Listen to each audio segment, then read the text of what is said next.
This is the BM65, a $60 keyboard offering from KP Republic that got me through most of my high school days. This was the first keyboard I ever built, and it was a good rectangle, I must say, but it did have a few shortcomings. As you could see, I did a very poor foam mod, and I attempted the Tempest mod, but it didn't really work. As you could see, even the feet's broken. That's how much hell I put this keyboard through. But today, I want to do something different. I wanted to commemorate my first rectangle, but make it as good as possible. I'm talking Endgame level, if that's possible. But today, please join me in trying to make this BM65 the best keyboard I've ever made. Please enjoy.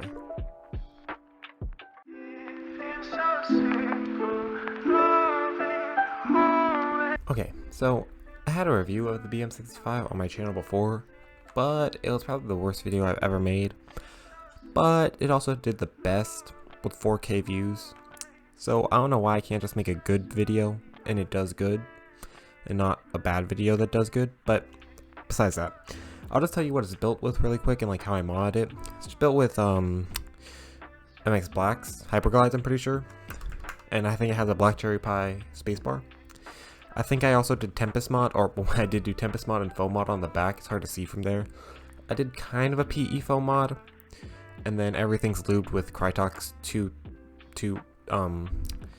it's lubed with lube, the Krytox type. Yeah, so other than that, I'm gonna paint it again. I already painted it lavender before. Didn't really turn out that great, but I'm just gonna try and make it as clean as possible and hopefully make it sound better. And I'll give a sound test right now just so you know what it sounds like for the before and after.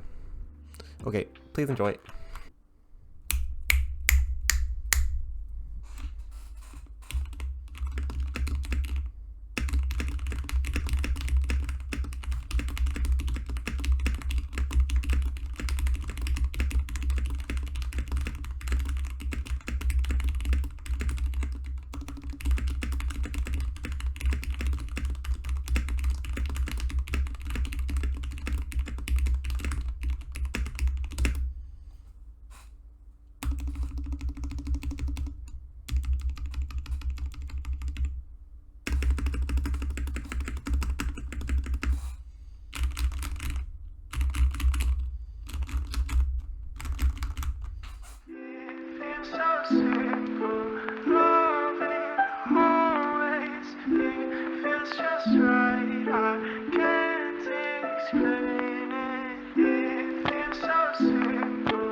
A fairly smooth disassembly. There was a few casualties, but overall it wasn't too bad.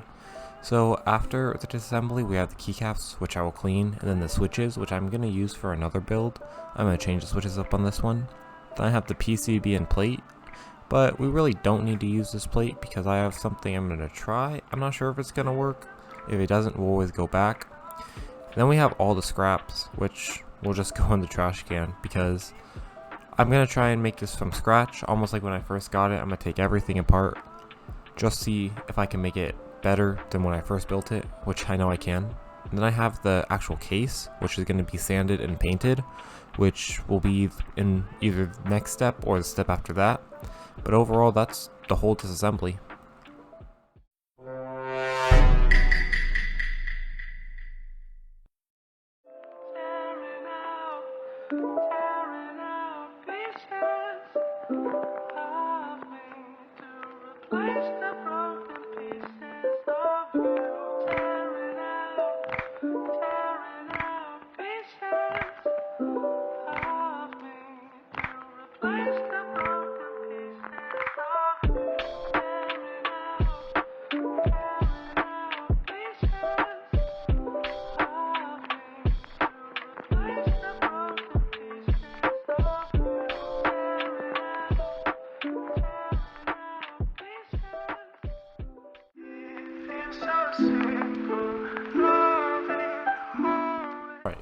So we fully built it.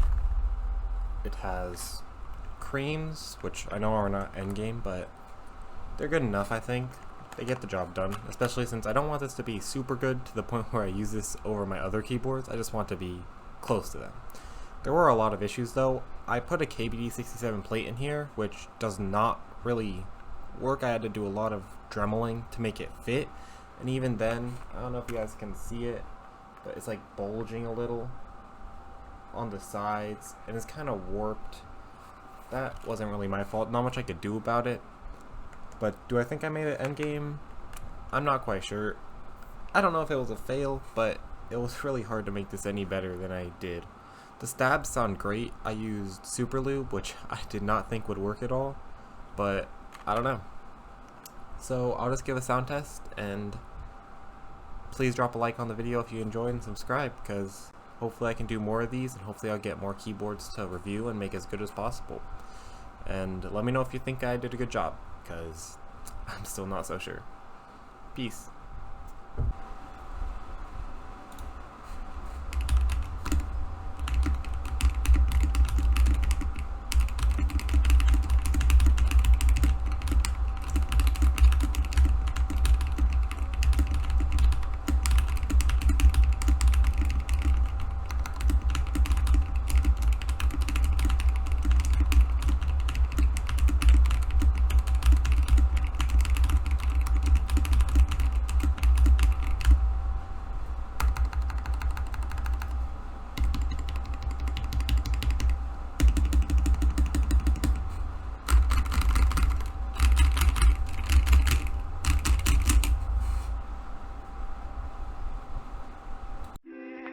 So simple, loving always. It feels just right.